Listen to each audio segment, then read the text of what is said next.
ലോകം വീണ്ടും ഒരു വൻ യുദ്ധത്തിലേക്ക്. യുഎസും ഇസ്രായേലും ചേർന്ന് ഇറാന് നേരെ നടത്തിയ വമ്പിച്ച വ്യോമാക്രമണത്തോടെ മിഡിൽ ഈസ്റ്റ് കത്തുകയാണ്. എന്താണ് ഈ യുദ്ധത്തിന്റെ പ്രധാന കാരണങ്ങൾ എന്ന് നമുക്ക് നോക്കാം. ആണവായുധ തർക്കം. ഇറാൻ രഹസ്യമായി ആണവായുധങ്ങൾ നിർമ്മിക്കുന്നുണ്ടെന്നും അത് ലോകസമാധാനത്തിന് ഭീഷണിയാണെന്നും യുഎസും ഇസ്രായേലും ആരോപിക്കുന്നു. ഇത് തടയാനാണ് അവർ ആക്രമണം നടത്തിയത്. പതിറ്റാണ്ടുകളായി ഇസ്രായേലും ഇറാനും തമ്മിലുള്ള ശത്രുത നിലനിൽക്കുന്നു.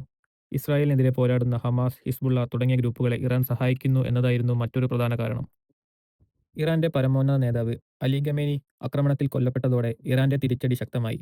ഇത് യുദ്ധം ഒരു രാജ്യത്ത് മാത്രം ഒതുങ്ങാതെ മിഡിൽ ഈസ്റ്റ് മുഴുവൻ വ്യാപിപ്പിക്കാൻ കാരണമായി. ഇനി ഇതുമൂലം നമുക്കുണ്ടാക്കുന്ന ബുദ്ധിമുട്ടുകൾ എന്തെന്ന് നോക്കാം. ഖത്തർ, യുഎഇ, കുവൈറ്റ് തുടങ്ങിയ ഗൾഫ് രാജ്യങ്ങളിലെ വ്യോമപാതകൾ അടച്ചതിനാൽ വിമാനങ്ങൾ റദ്ദാക്കി. പ്രവാസികൾക്ക് നാട്ടിലേക്ക് വരാനോ തിരിച്ചുപോകാനോ കഴിയാത്ത അവസ്ഥയാകും.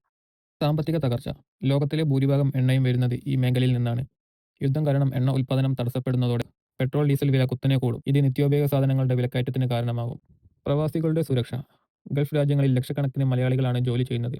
അവിടെ മിസൈൽ ആക്രമണങ്ങൾ ഉണ്ടാകുന്നത് നമ്മുടെ സഹോദരങ്ങളുടെ സുരക്ഷയെ ബാധിക്കും. കൂടാതെ ഏറ്റവും വലിയ ഒന്നാണ് ഷെയർ മാർക്കറ്റ്. ആഗോള ഓഹരി വിപണികൾ തകരാൻ സാധ്യതയുണ്ട്. ഇത് സമ്പദ് വ്യവസ്ഥയെ മാന്ദ്യത്തിലേക്ക് നയിച്ചേക്കാം. ലോകം ഒരു വലിയ സാമ്പത്തിക മാന്ദ്യത്തിലേക്ക് നീങ്ങുമോ എന്ന് ഭയപ്പെടേണ്ടിയിരിക്കുന്നു. കൂടുതൽ അപ്ഡേറ്റുകൾക്കായി ഈ ചാനൽ സബ്സ്ക്രൈബ് ചെയ്യുക.